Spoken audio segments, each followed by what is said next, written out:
우리 기도하심으로 말씀 함께 나누도록 하겠습니다. 하나님 아버지 감사합니다. 한 주간의 삶을 무사히 보낼 수 있도록 인도하여 주시고 한 주를 마무리하면서 그저 그렇게 시간 보내지 아니하고 우리 주님 기억하며 말씀과 기도의 자리로 한 주를 마무리할 수 있도록 인도하여 주시니 참으로 감사드립니다. 하나님, 이 시간을 내어서 마음을 드리고 주님께 나온 우리 모든 성도님들 한 분 한 분을 주님께서 기억하여 주셔서 이 시간 말씀이 선포될 때에 주의 충만한 은혜를 누리고 하나님의 음성을 듣는 귀한 시간 허락하여 주옵소서. 아버지 하나님, 이 말씀을 통하여 주의 뜻을 발견하게 하여 주시고 이 말씀을 통하여 우리의 심령이 새로워지게 하여 주셔서 하나님을 갈망하는 자에게 넉넉히 먹여주시고 입혀주시고 채워주시고 그 목을 축여주시는 그 놀라운 하나님의 사랑 경험하는 귀한 시간 되게 하여 주옵소서. 말씀 전한 저에게 함께 하여 주셔서 사람의 생각이 아니라 오직 주님의 뜻만을 전할 수 있게 하여 주시고 말씀 듣는 우리 모두에게 함께 하여 주셔서 우리에게 꼭 필요한 말씀만 남는 귀한 시간 되게 하여 주옵소서. 우리 주 예수 그리스도의 이름으로 기도합니다. 아멘. 오늘 하나님께서 우리에게 주시는 말씀은 갈라디아서 4장 1절부터 11절까지 말씀입니다. 갈라디아서 4장 1절부터 11절까지 말씀입니다. 제가 봉독하겠습니다. 내가 또 말하노니 유업을 이을 자가 모든 것의 주인이나 어렸을 동안에는 종과 다름이 없어서 그 아버지가 정한 때까지 후견인과 청지기 아래에 있나니 이와 같이 우리도 어렸을 때 이 세상의 초등학문 아래에 있어서 종 노릇하였더니 내가 참에 하나님이 그 아들을 보내사 여자에게서 나게 하시고 율법 아래에 나게 하신 것은 율법 아래에 있는 자들을 속량하시고 우리로 아들의 명분을 얻게 하려 하심이라. 너희가 아들이므로 하나님이 그 아들의 영을 우리 마음 가운데 보내사 아빠 아버지라 부르게 하셨느니라. 그러므로 내가 이후로는 종이 아니요 아들이니 아들이면 하나님으로 말미암아 유업을 받을 자니라. 그러나 너희가 그때에는 하나님을 알지 못하여 본질상 하나님이 아닌 자들에게 종노릇하였더니 이제는 너희가 하나님을 알 뿐 아니라 더욱이 하나님이 아신 바 되었거늘 어찌하여 다시 약하고 천박한 초등학문으로 돌아가서 다시 그들에게 종노릇하렸느냐. 너희가 날과 달과 절기와 해를 삼가 지키니 내가 너희를 위하여 수고한 것이 헛될까 두려워하노라. 아멘. 오늘 말씀은 초등학문을 넘어서 복음으로 라는 제목으로 함께 나누고자 합니다. 갈라디아서를 시작한 지 벌써 2달여가 지났습니다. 말씀도 우리 갈라디아서가 1장부터 이렇게 6장까지 있는데 딱 절반을 넘어서 이제 4장을 시작하게 되었습니다. 우리가 이미 나누었듯이 갈라디아 말씀은 바울이 갈라디아 교회에 있는 성도들에게 보낸 편지였습니다. 이 갈라디아 교회는 바울이 1차 전도 여행 때 세운 교회였습니다. 바울이 온 마음을 다해 전도하였고 개척한 교회였습니다. 그러나 바울이 떠나고 난 뒤에 이 바울을 반대하고 적대하던 거짓 선교사들이 이 갈라디아 교회에 들어오게 되었습니다. 그리고 그들은 거짓 가르침으로 이들이 이 갈라디아 성도들을 흔들어 놓았습니다. 그들은 이 바울이 전한 복음이 틀렸다라고 말했을 뿐 아니라 바울이 진정한 사도가 아니라고 비방하기까지 하였습니다. 놀랍게도 우리가 앞서서 계속 말씀을 나누었듯이 놀랍게도 이 갈라디아 교회 성도들은 이 거짓 가르침에 넘어가 버렸습니다. 갈라디아 교회 성도들은 거짓 가르침을 믿기 시작하였고 더 나아가 바울과의 관계도 끊어버렸습니다. 바울은 이에 큰 충격을 받았고 이들을 돌이키기 위하여 직접 이렇게 편지를 쓰게 된 것입니다. 거짓 선지자들은 이 이방인들이었던 갈라디아 교회 성도들에게 이제부터는 유대인의 율법과 규례들을 지킬 것을 요구했습니다. 할례를 받고 유대인들이 지키는 절기를 지킬 것을 가르쳤습니다. 구약 말씀에 따르면 하나님께서는 이스라엘 백성들을 하나님의 백성으로 부르셨습니다. 그리고 이 하나님의 백성으로서 지켜야 될 율법과 규례와 절기들을 명령하셨습니다. 이 거짓 교사들은 그리스도인들이 된다는 것은 이러한 이스라엘 백성이 되는 것을 의미하며, 그렇기 때문에 마땅히 지금까지 이스라엘 백성들이 지켜왔던 율법과 규례와 절기를 지키는 것이 마땅하다라고 가르쳤습니다. 언뜻 듣기에는 이게 맞는 말 같기 때문에 이 모든 갈라디아 교회 성도들이 훌쩍 넘어가 버리게 된 것입니다. 특별히 유대인의 징표인 할례를 꼭 받아야 한다라고 가르쳤습니다. 그리고 이제껏 바울이 이러한 것들을 하지 않아도 됩니다라고 가르쳤었는데, 이러한 바울의 가르침은 구약의 말씀을 왜곡한 것이며, 사실 바울은 복음을 모르는, 진정한 복음을 모르는 거짓 사도이기 때문에 이러한 가르침을 전한 것이다라고 주장하기까지 하였습니다. 이 거짓 교사들은 바울이 예수님의 제자가 아니었다는 사실을 들면서 바울이 진정한 사도가 될 수 없다고 주장한 것입니다. 한마디로 바울이 가르쳤던 모든 가르침을 뒤집어 엎고, 더 나아가서 이 바울 자체도 불신하게 만든 것입니다.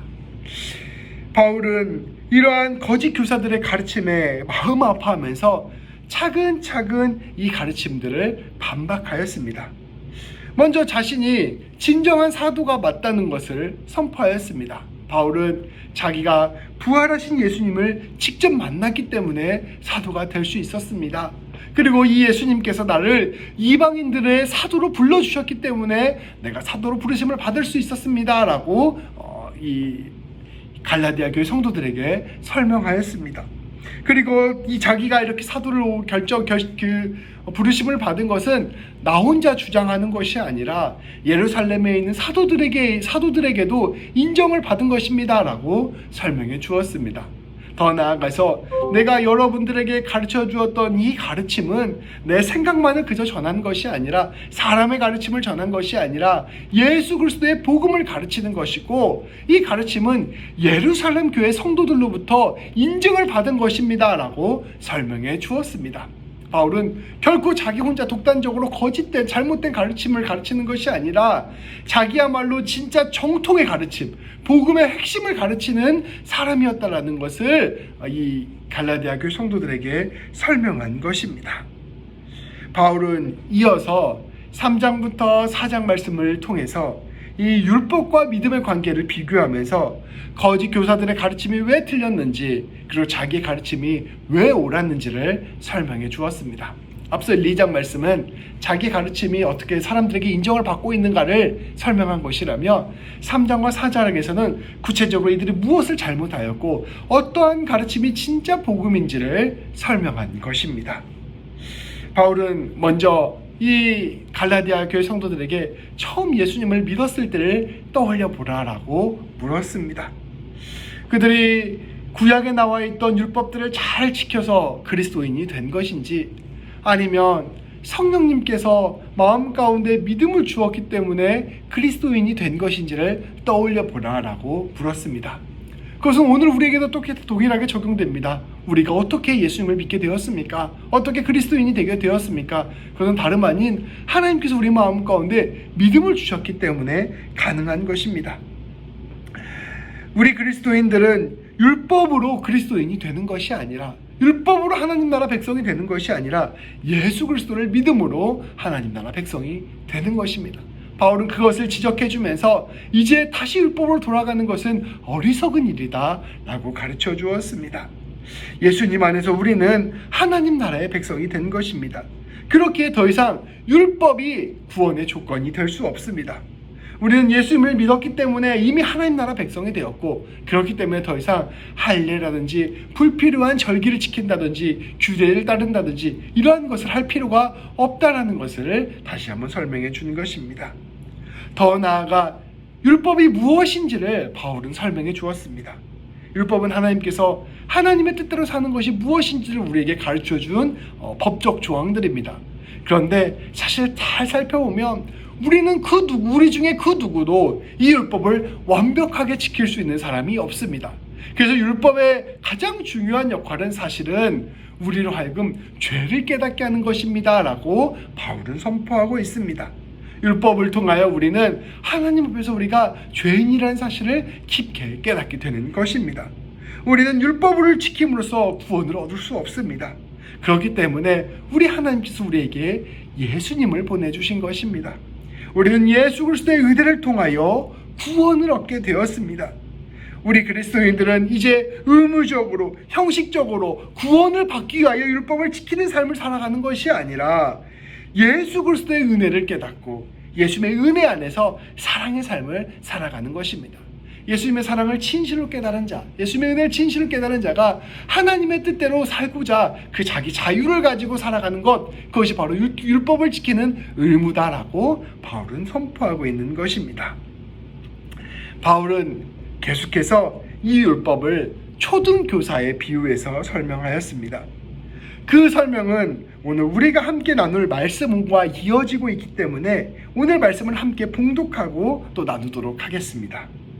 오늘 말씀 1절과 2절 말씀입니다. 제가 봉독하겠습니다. 우리 함께 눈으로 따라 읽어주시기 바랍니다. 내가 또 말하노니 유업을 이을 자가 모든 것의 주인이나 어렸을 동안에는 종과 다름이 없어서 그 아버지가 정한 대로 후견인과 청지기 아래에 있나니. 아멘. 오늘 말씀은 당대의 상황을 잘 이해해야 해석할 수 있습니다. 로마 시대에는 성인이 되기 전까지 그 사람의 인간의 권리를 인정해 주지 않았습니다. 말씀은 이야기합니다. 아무리 모든 유산을 이어받을 상속자라 할지라도 성인이 될 때까지는 그 권리가 인정되지 않습니다. 아직 그 어린아이를 온전한 사람이라 보지 않는 것입니다. 당시 시대에는 아직 어린아이를 그런 권리를 가질 만한 자격이 없는 사람이라고 생각했던 것이에요. 그때까지 어른이 되기 전까지 이 아이는 그저 부모의 소유물에 불과했습니다. 그래서 오늘 말씀 1절에 보면 종과 다름이 없다라고 설명하고 있습니다. 로마 귀족들은 자기 자녀들을 교육하기 위하여 훌륭한 지혜를 가진 노예를 교사로 삼고 엄격하게 교육을 시켰습니다. 규칙과 법도를 따르는 삶을 가르친 것입니다. 여기 오늘 말씀에 후견인과 청지기라고 나와 있는데 이것은 요즘 말로 쉽게 말하면 보호자와 관리자를 뜻하는 것이었습니다. 이 어린아이는 아직 성인이 될 때까지 자기 스스로 온전한 판단을 하기 전까지 그러니까 자기 생각으로 온전한 판단을 할 수 있을 때까지 그 성인이 될 때까지 보호와 관리를 받아야만 했습니다. 이런 아이가 이제 우리 나이로 만 나이로 12세, 13세가 되면 비로소 성인이 되었습니다. 그때 성인식을 거창하게 치루어주고 성인들만 입을 수 있는 옷을 입혀주고 이제 엄격한 교육과 규칙을 벗어나서 자유를 얻을 수 있게 해줬습니다. 성인으로서 자기 권리를 행사할 권한을 이제 다시금 부여해주고 그 모든 재산권을 가질 수 있는 능력, 그 권한을 이 어린아이가 이제 받을 수 있게 되는 것입니다. 바울은 이러한 상황을 당시의 상황을 율법과 복음의 관계, 나아가 기성 종교와 복음의 관계로 비유하였습니다. 아직 어렸을 때는 그 어려운 어린아이에 합당한 교육을 받아야 되고 이 아이가 성인이 되고 난 뒤에야 이 아이가 진짜 이제 성인으로서의 권한을 얻게 되는 것처럼 우리 하나님께서도 아직 우리의 신앙이 어렸을 때에는 어린아이의 신앙으로 대우를 하다가 이제 우리가 성인이 되었을 때 성인의 신앙으로 우리를 대접하게 되는 것입니다 라고 비유를 통하여 설명한 것입니다. 3절부터 5절까지 말씀을 계속해서 봉독하도록 하겠습니다. 잠시 제가 물 한 잔만 마시고 말씀을 드리겠습니다.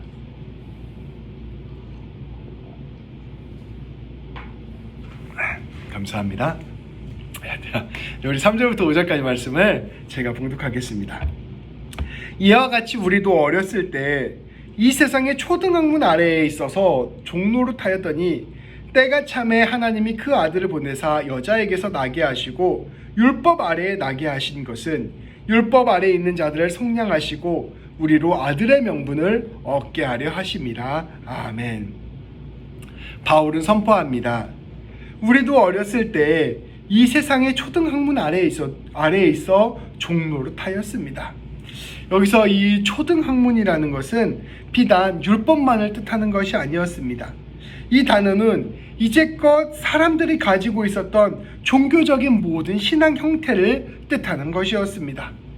우리가 신앙이 연약할 때 이렇게 초등학문, 그러니까 아주 유치한 신앙 수준에 있어서 그 종노릇을 하였다라고 바울은 표현하고 있는데, 이것은 우리가 하나님의 복음을 알기 전에 갖고 있는 우리의 종교적인 모습을 뜻하는 것입니다. 곧 우리 옛날 신앙들을 생각해 보면 곰이나 사자나 뭐 이런 것들을 숭배하고, 바위, 땅 뭐 이런 거 숭배하고, 나무를 숭배하고, 뭐 해, 달, 별 이런 우주들을 숭배하고, 세상의 황제들이나 권세들을 숭배하고, 나아가 어떤 철학이나 신념이나 종교들을 숭배하는 것, 이런 것들이 바로 우리가 예전에 갖고 있었던 종교의 모습이다라고 이야기하고 있는 것입니다. 갈라디아 교회 성도들은 대부분 이방인들이었기 때문에 복음을 받아들이기 전에 이러한 세상의 종교들을 숭배하였습니다. 이러한 종교들과 율법에는 동일한 원리가 있는데 바로 공무주의, 기복주의입니다. 이런 방식으로 신앙생활을 했다는 것입니다.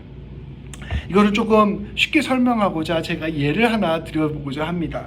아주 제가 이전에 학교 다닐 때 있었던 일인데요. 제가 신학대학원을 다닐 때 거의 90이 되신 노 교수님 한 분이 계셨습니다. 재작년에 하나님의 부르심을 받고 돌아가신 교수님이신데, 한국 신약공학계에서 아주 거목으로 불리셨던 원로 교수님이셨습니다. 그러니까 거의 90에 가까우시니까 더 이상 정교수는 아니신데, 이제 은퇴하시고 나서 후학들을 위해서 1년에 뭐 한 학기 정도씩 이렇게 가르쳤던 교수님이셨습니다. 이 박창원 교수님이셨는데, 이 교수님의 수업을 제가 우연히 듣게 되었습니다. 근데 이 한 학기 동안 수업도 참 유익하고 즐거웠지만 옛날 이야기가 참 즐거웠습니다. 이게 1924년생이세요. 그러니까 워낙 옛날 분이시니까 그 옛날 신앙의 이야기, 옛날 교회 이야기들을 자주 들을 수가 있었습니다. 제가 어느 날 교수님이 질문 있는 사람 질문해보라고 하셔서 어느 날 교수님께 질문을 해본 적이 있습니다. 옛날 우리 한국교회와 성도들의 모습은 어떠했습니까? 오늘날보다 더 독실했습니까? 이런 질문을 제가 한번 해본 적이 있습니다. 근데 그 교수님께서 해주신 이야기가 참 흥미로웠습니다. 예전에 교수님이 어렸을 때는 교회보다 불교가 훨씬 더 절이 훨씬 더 많았다고 합니다. 그래서 이제 불당에 옛날에 어릴 때 갔던 적이 있었는데, 근데 이제 불당에 가보면 앞에 이제 부처님이 있고, 이제 그 부처님 앞에서 스님이 설법을 하고, 또 이 설법을 다 듣고 난 다음에 이 절을 하면서 간절히 소원을 빌고, 그리고 마지막 나올 때 불전을 내고 사람들이 나왔다고 합니다. 그런데 이제 교회가 생기고 난 뒤에 동네에 교회가 생겼다는 이야기가 교회가 생겼다는 이야기를 듣고서 이 동네 교회를 가봤는데, 이 교회가 절이랑 똑같다는 생각이 들었다는 것입니다. 이 부처님 자리에 십자가가 있고, 십자가 앞에서 목사님이 설교를 하고, 이 설교를 듣고 난 뒤에 성도들이 간절히 기도를 하고, 또 마지막에 나올 때 헌금을 내고 나오는 것까지 똑같았다고 합니다. 결국 이 대상만 바뀔 뿐 종교의 모양이 그대로 유지되는 것은 아닌가, 이런 생각을 하고 집에 돌아오셨다는 이야기를 해주신 적이 있습니다. 우리 인간 사회의 종교와 신앙에는 아주 공통적인 특징이 있습니다. 바로 방금 제가 이 불당의 이야기나 교회에서 보였던 이야기에 이면에 깔려있는 신앙의 모습입니다. 심청이 이야기를 보면 이 인간 사회의 종교와 신앙의 특징을 그대로 볼 수가 있습니다. 심청이 이야기 다 아시죠? 심청이 이야기를 보면 아버지 눈을 뜨게 하기 위해서 공양미 300석을 절에다 시주를 했어야 됩니다. 부처님이 공양미 300석을 받으면 아버지 눈을 띄워주게 해주신다는 거예요. 그리고 그 심청이는 이 300미를 구하기 위하여 바다를 오가는 상인들에게 자기 목숨을 팝니다. 그리고 이 바다의 상인들은 폭풍우를 잠재우기 위해서 심창이를 인당수에 제물로 바치는 내용이 나옵니다. 이러한 이야기가 인류 역사에서 계속돼서 내려온 신앙의 모습이었습니다. 그 대상이 하늘이든 바다든 큰 나무든 산신령이든 조상님이든 미륵불이든 관우이든 용왕이든 곰이든 호랑이든 사람은 그 신에게 제물이나 헌신이나 공덕을 바치고 그 대가로 사람이 원하는 것을 얻어내는 것, 그것이 바로 우리가 갖고 있는 종교 신앙의 원형의 모습이라는 것이죠. 어느 종교나 다 그런 모습들로 띄고 있습니다. 거꾸로 생각하면 간절한 사람의 간절한 마음과 소원을 어떤 대상의 의지에서 해결하고자 했던 것이 바로 종교와 신앙의 원형의 모습, 원래의 모습이었다는 것이죠. 우리 조상님이 물을 떠놓고 빌었던 것이나 선앙당에 가서 빌었던 것이나 보름달을 보면서 빌었던 것이나 불당에 가서 빌었던 것이나 다 이러한 믿음에서 비롯된 것이었습니다. 그리고 우리가 처음 예수님을 믿었던 그때에도 당연히 똑같이 이러한 모습으로 시작하게 된 것입니다. 모든 신앙인의 모습이 원래 우리 가운데 배어있기 때문에 예수님을 처음 믿었을 때도 우리는 이처럼 신앙생활을 시작하게 된다는 것입니다. 바울은 그러한 신앙의 모습을 어렸을 때의 신앙이라고 표현합니다. 하나님을 믿으면서도 우리가 이제껏 믿어왔던 종교의 방식으로 믿는 신앙, 그것이 바로 어린 신앙입니다. 하나님께서는 이런 어린 신앙이 우리에게 있다는 것을 아시고 율법을 잠시 허락해 주셨습니다. 하나님을 믿는 방식을 가르쳐 주신 것입니다. 마치 어린아이를 가르치듯이 우리를 가르쳐 주신 것입니다. 제가 요즘도 이제 육아를 하고 있는데요. 어린아이의 특히 가장 힘든 일이 밥 먹이는 일이에요. 우리 찬솔이 이은이 밥 먹이는 게 참 힘듭니다. 왜 음식을 모두 골고루 끝까지 다 먹어야 되는지 이 아이들은 머리로 이해를 못합니다. 받아들이질 않는 거예요. 그래서 제가 계속해서 유혹과 미끼를 던집니다. 이거 다 먹으면 놀아줄게. 이거 다 먹으면 아빠가 영상 보여줄게. 이거 다 안 먹으면 오늘 게임 못한다. 이거 다 안 먹으면 너희 오늘 간식 없다. 이렇게 계속해서 아이들을 당근과 채찍을 계속 줘가면서 교육을 할 수밖에 없게 됩니다. 모든 음식을 다 먹어야 건강해진다. 이런 것들은 아이들 마음에 와닿지 않기 때문입니다.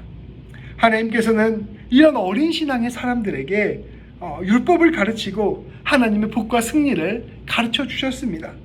아직 마음이 하나님의 복음을 받아들일 준비가 덜 됐기 때문에 아직 어린 이 신앙의 눈에 맞추어서 하나님의 뜻을 드러내 주신 것입니다. 하나님은 이렇게 말씀하십니다.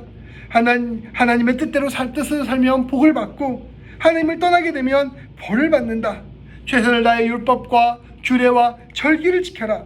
이러한 것들을 통하여 어떻게 해서든지 하나님과 가까워지는 법을 가르쳐 주신 것입니다. 마치 초등교사의 엄격한 교육과 훈육을 받는 것처럼 어린 신앙의 수준에 맞게 하나님을 가르쳐 주신 것입니다. 우리 교회가 기독교가 한국 사회에 처음 들어왔을 때에도 이와 마찬가지입니다. 우리의 시선이, 우리의 수준이 아직 어렵기 때문에 교회는 하나님의 말씀은 이러한 방식으로 전파될 수밖에 없었던 것이지요. 예수님을 믿고 주일 성수 잘하고 헌금을 잘 내고 헌금을 잘 내면 모든 일이 잘 되고 복을 받고 성공한다는 이야기로 이 복음을 전할 수밖에 없었던 것입니다. 근데 이러한 것들은 근본적으로 틀린 것이 아니지만 아직 충분히 복음을 이해하지 못한 어린 신앙의 모습이었던 것입니다. 그런데 바울은 그것을 넘어선 신앙이 바로 복음이라고 선포합니다. 이제 어린아이에서 성인의 신앙에 이르러야 할 때가 이르렀고 하나님 아버지께서 하나님의 온전한 뜻을 드러내시고자 예수님을 보내주신 것입니다. 이제껏 율법을 통하여 사람들의 눈높이에 맞추어서 하나님의 뜻을 전했던 것이라면 이제는 예수님을 보내주심으로 말미암아 진정한 하나님의 뜻, 하나님의 복음의 핵심을 우리에게 선포하여 주신 것입니다. 사람의 공로나 율법 준수를 통하여 하나님의 복을 구하는 믿음을 넘어서서 하나님의 무한한 은혜와 사랑을 깨닫는 믿음의 자리로 우리를 초대하신 것입니다. 우리가 율법을 잘 지켜서 하나님한테 뭔가를 잘해서 하나님을 만족시킬 수 있을 것이라고 착각하지만 십자가는 오히려 그러한 생각이 교만하고 어리석은 생각에 불과하다는 것을 폭로하였습니다. 율법을 우리가 잘 지킬 수 있다고 교만한 사람이었던 것이죠. 우리가 하나님 앞에서 마치 무언가를 드릴 수 있는 사람인 것 마냥 착각을 한 것이죠. 근데 십자가를 정면으로 응시하게 되면, 예수님이 우리의 죄 때문에 죽으셨다는 걸 깊이 깨닫게 되면, 내가 율법을 지킬 수 없는 자구나. 내가 하나님 앞에서 어떠한 공로도 자랑할 수 없구나. 난 하나님 앞에서 그저 죄인이구나라는 것을 깊게 깨달을 수밖에 없다는 것을 복음은 우리에게 선포하고 있는 것이죠. 우리는 복을 받을 수 있는 사람이기는커녕 오히려 하나님 앞에서 심판을 받고 죽을 수밖에 없는 사람이라는 것을 복음은 우리에게 선포하고 있는 것입니다. 그러나 우리 예수님께서 이러한 우리를 위해 죽으시고 우리의 죄를 속량해 주심으로 말미암아 우리가 감히 상상할 수도 없는 무한한 은혜를 우리에게 허락하여 주셨고, 우리를 하나님의 자녀로 초대하여 주신 것입니다. 이것은 하나님과 우리 사이의 관계를 완전히 뒤집는 것이었습니다. 사람이 신에게 무엇인가를 주고 그 신에게 무엇인가를 보상받는 것이 우리가 지금까지 가져왔던 종교적인 믿음, 종교적인 방식이었다면, 우리 복음은 우리가 사람은 하나님께 무엇인가를 줄 수 있는 존재가 아니며, 오히려 하나님께서 우리에게 먼저 감당할 수 없는 은혜와 사랑을 주셨다는 것을 선포하는 것, 이것이 바로 복음인 것입니다. 이전까지는 하나님께 내가 뭔가를 줄 수 있는 존재라고 착각을 하는 거죠. 내가 하나님께 봉사도 드리고 하나님께 마음도 드리고 하나님께 내가 갖고 있는 예물이나 재물도 드리고 하나님께 헌신도 드리고 하나님께 내 인생도 드리면 하나님께서 그거를 받으시고 마치 우리에게 복으로 되갚아 주신다, 이런 생각을 하게 됐다면, 더 깊은 신앙의 세계로 들어가면 내가 하나님 앞에서 무언가를 줄 수 있는 존재가 아니구나, 나는 주님 앞에서 지극한 죄인이구나 라는 것을 깨닫게 되고, 이러한 나를 위하여 하나님께서 감당할 수 없는 용서와 은혜와 사랑을 부어주셨구나 라는 것을 깨닫게 된다는 것을 말씀은 우리에게 선포하고 있는 것입니다. 6절과 7절 말씀은 복음이 선포하는 은혜가 무엇인지를 우리에게 분명히 보여주고 있습니다. 같이 제가 봉독하겠습니다. 너희가 아들임으로 하나님이 그 아들의 영을 우리 마음 가운데 보내사 아빠 아버지라 부르게 하셨느니라. 그러므로 내가 이후로는 종이 아니요 아들이니 아들이면 하나님으로 말미암아 유업을 받을 자니라. 복음이란 한마디로 우리를 예수 그리스도의 보혈에 힘입어 하나님의 자녀로 삼으신 것입니다. 그리고 성령님을 우리 가운데 보내주셔서 우리로 하여금 하나님을 아빠 아버지로 부르게 하신 것입니다. 복음은 우리에게 선포합니다. 너는 이제 그 무엇의 종도 아니다. 너는 이제 하나님을 종처럼 바라보지 말아라. 너는 이제 하나님의 아들이다. 너는 이제 하나님의 딸이다. 너는 하나님으로 말미암아 하나님의 모든 것을 상속받을 수 있는 자격을 얻게 되었다라고 선포하고 있는 것입니다. 이것은 완전히 새로운 선포입니다. 이제껏 우리를 사로잡아 왔던 모든 종교적 관습과 규칙을 완전히 무너뜨리는 선포입니다. 하나님께서 우리 아버지이심을 믿고 받아들이는 것, 그것이 바로 복음의 핵심입니다. 진짜 친밀한 아버지와 기브 앤 테이크를 하려고 하는 사람이 없어요. 내가 아버지 앞에 이걸 드리면 아버지가 나한테 이걸 주시겠지, 이렇게 생각하는 부자 관계는 진실로 친밀한 부자 관계가 아닙니다. 진실로 친밀한 부자 관계는 뭐냐면, 일단 아버지가 무한히 나를 사랑하신다는 것을 아는 관계입니다. 그렇기 때문에 용기를 내어서 아버지와 사랑의 교제를 나누고 아버지와 함께하기 때문에 아버지의 것이 자연스럽게 내 모든 것이라는 것을 깨닫게 되는 것, 이것이 진실로 친밀한 부자 관계입니다. 예수 그리스도의 복음은 하나님과 아버지와 우리와의 관계가 이러한 관계가 되었다는 것을 선포하는 것입니다. 하나님을 아버지로 모신다는 것은 이제 하나님 안에서 모든 것을 얻게 되었다는 것을 뜻합니다. 우리의 과거도, 우리의 현재도, 우리의 미래도 하나님 안에 있습니다. 우리의 생명도, 우리의 꿈과 소망도 하나님 안에 있습니다. 내 가정도, 내 일터도, 내 사업도, 내 자녀도 모두 하나님 안에 있습니다. 우리는 더 이상 두려워하지 않아도 되고 불안해하지 않아도 됩니다. 우리는 하나님께 복을 구하며 매 순간 하나님께 복을 받으며 살아가는 사람이 아니라 복 그 자체가 된 것입니다. 복이신 우리 하나님께서 우리를 감싸 안으신 것입니다. 시편 23편 6절 말씀은 이것이 어떠한 것인지를 우리에게 잘 보여줍니다. 우리의 평생에 하나님의 선하심과 인자하심이 정녕 우리를 따르게 되었으니 우리는 이제 여호와의 집에 영원히 거하게 되었습니다. 이제 우리가 사는 것은 구원이나 복을 얻기 위한 삶이 아닙니다. 하나님께서 이미 우리에게 허락하신 은혜와 복을 누리고 그 사랑을 나누기 위한 삶을 사는 것입니다. 때때로 우리 삶 가운데 고난이 있을 수 있고 아픔이 있을 수 있고 여전히 기도가 필요할 때가 있습니다. 그러나 우리는 어떠한 상황에서도 하나님께서 우리를 떠나지 않고 인도하고 계심을 믿게 되었으며 모든 일이 합력하여서 선을 이루게 되었음을 믿게 되었습니다. 우리는 늘 주님께 기도해야 됩니다. 그러나 다른 모든 종교의 기도와 우리의 기도가 다른 것은 우리의 기도는 어떠한 공덕이나 공로를 위한 기도가 아닙니다. 우리는 우리 아버지와의 깊은 교제와 나눔 그리고 믿음의 기도를 나누는 것입니다. 제가 옛날에 그 무당들이 했던 그런 무슨 이야기하는 걸 어디서 방송에서 본 적이 있는데요. 이 사람들이 기도를 하는 건 공덕을 쌓는 거라고요.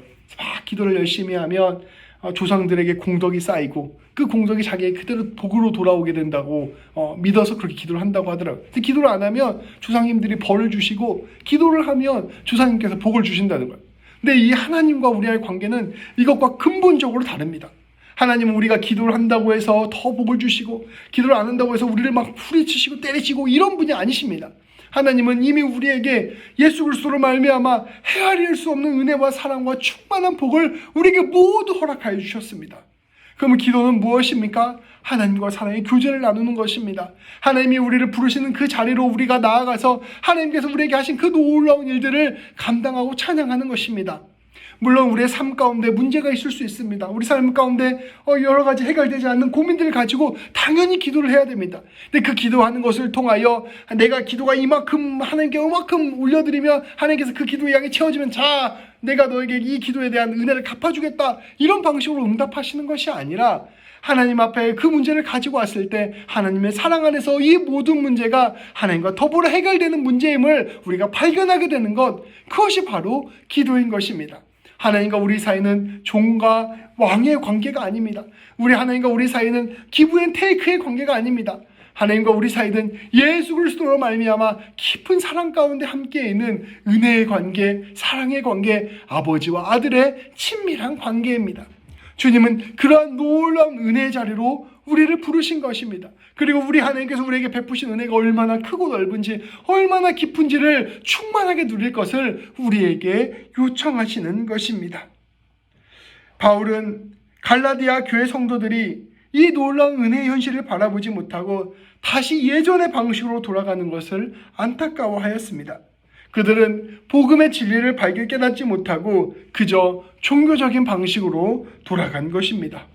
8절부터 11절까지 말씀을 봉독하도록 하겠습니다. 제가 봉독하겠습니다. 그러나 너희가 그때에는 하나님을 알지 못하여 본질상 하나님이 아닌 자들에게 종노릇 하였더니 이제는 너희가 하나님을 알 뿐 아니라 더욱이 하나님이 아신 바 되었거늘 어찌하여 다시 약하고 천박한 초등학문으로 돌아가서 다시 그들에게 종노릇 하렸느냐. 너희가 날과 달과 절기와 해를 삼가 지키니 내가 너희를 위하여 수고한 것이 헛될까 두려워하노라. 아멘. 바울은 선포합니다. 여러분이 복음을 받아들이기 전을 한번 생각해 보십시오. 여러분이 하나님을 믿기 전에 각종 로마, 그리스, 이집트 신들을 섬기고 우상 숭배를 했던 그 시절을 생각해 보십시오. 여러분들은 그들에게 그 우상들에게 여러분들의 것들을 바치고 그 대가로 여러분이 원하는 것을 구하는 종의 모습으로 신앙생활을 하였습니다. 요즘 넷플릭스 같은 데 보면 로마 시대를 배경으로 하는 드라마나 뭐 영화나 이런 것들이 있는데요. 거기 보면은 그때 우상신들에게 예배를 드리는 장면들이 나옵니다. 그런 거 보면 철저히 기브 앤 테이크예요. 내가 아폴로 신에게 내 피를 바칩니다. 아폴로 신에게 내가 이 동물을 바칩니다. 뭔가를 바치는 거예요. 이 아폴로 신에게 이 금을 바칩니다. 이거 바치고 난 다음에 내 복수를 성공시켜 주십시오. 저 사람을 죽여 주십시오. 전쟁에서 승리하게 해 주십시오. 이렇게 기브 앤 테이크를 하는 게 그들의 신앙생활의 방식이었습니다. 여러분들은 이처럼 신들의 종의 모습으로 신앙생활을 하였습니다. 그런데 이제는 여러분이 복음을 받아들이지 않았습니까? 예수님의 보혈로 여러분이 하나님을 아버지라 부르게 되었지 않게 되었습니까? 또 하나님께서 여러분과 함께하고 계시지 않습니까?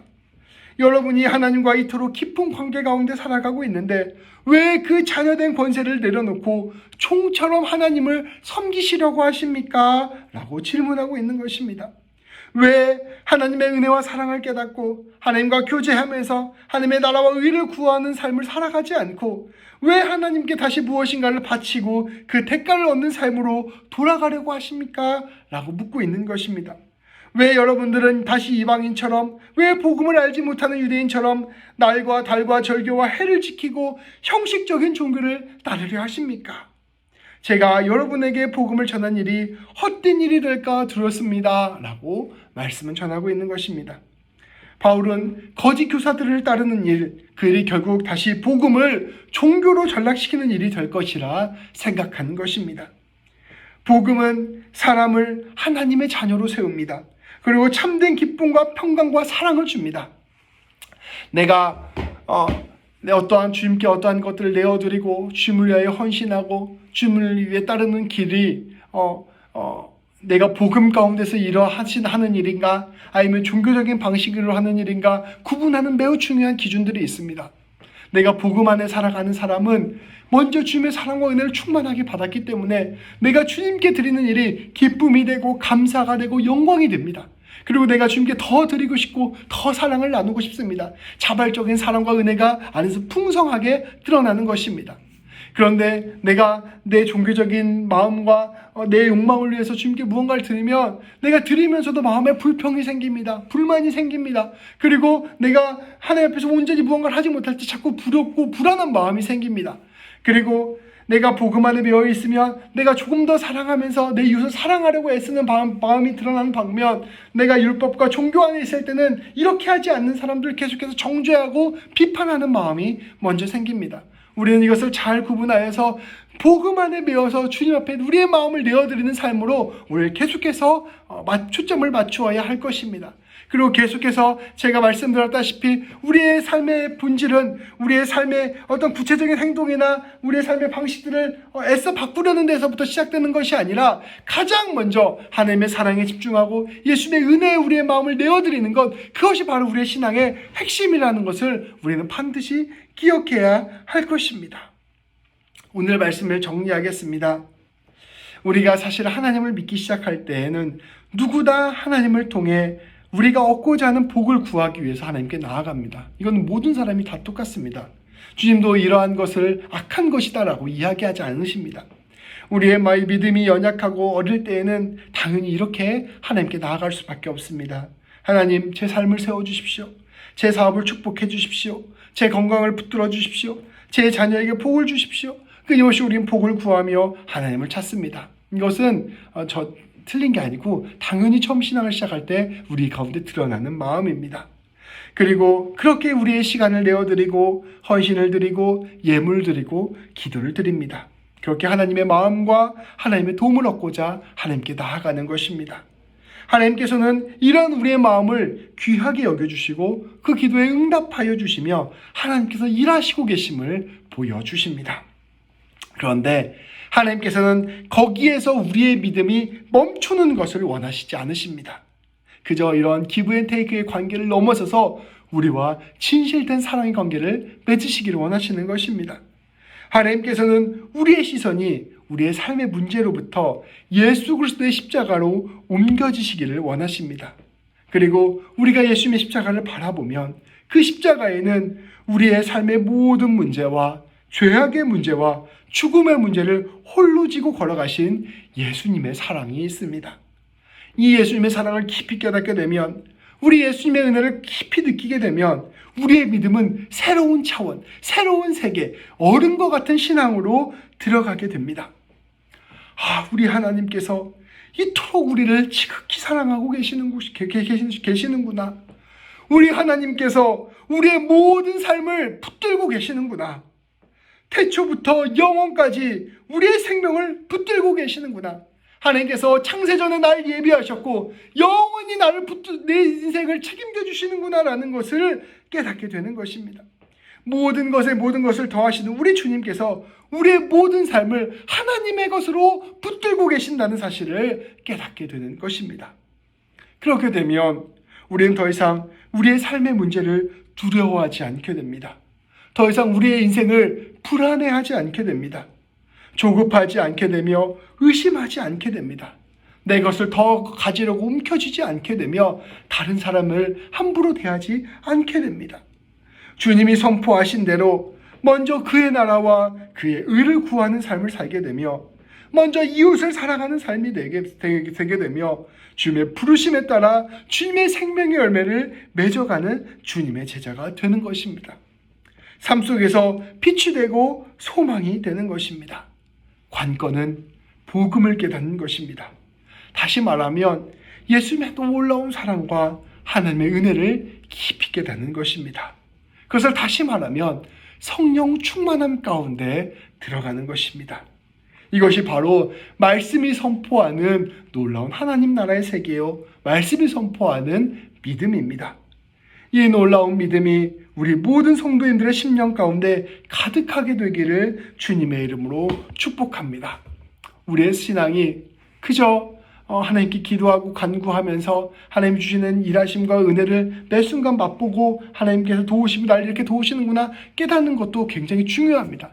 그런데 우리의 신앙의 아주 핵심, 아주 정수리, 아주 핵심 신앙의 고갱이는 그 예수님을 통하여 선포된 하나님의 충만한 사랑, 무한한 사랑과 은혜를 진실로 깨닫게 되는 것입니다.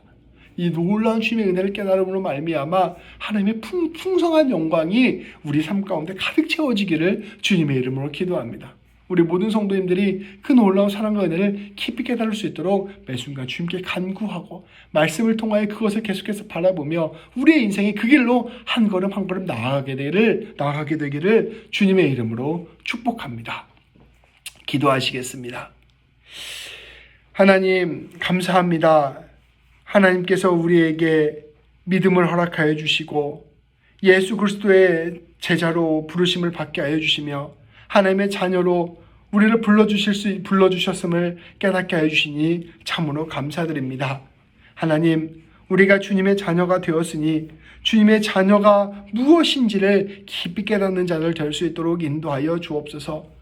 우리의 매순간 닥쳐오는 삶의 문제들, 그것들 위하여 주님께 매순간 나아가는 것도 중요하지만 근본적으로는 하나님의 충만한 은혜와 사랑을 깊이 깨닫는 우리 모두가 될 수 있도록 인도하여 주옵소서.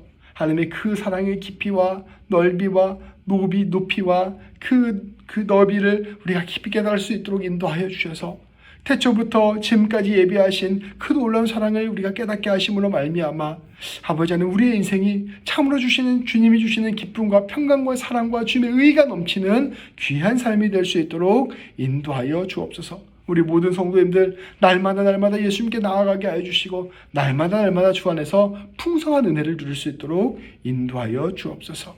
우리 주 예수 그리스도의 이름으로 기도합니다. 아멘.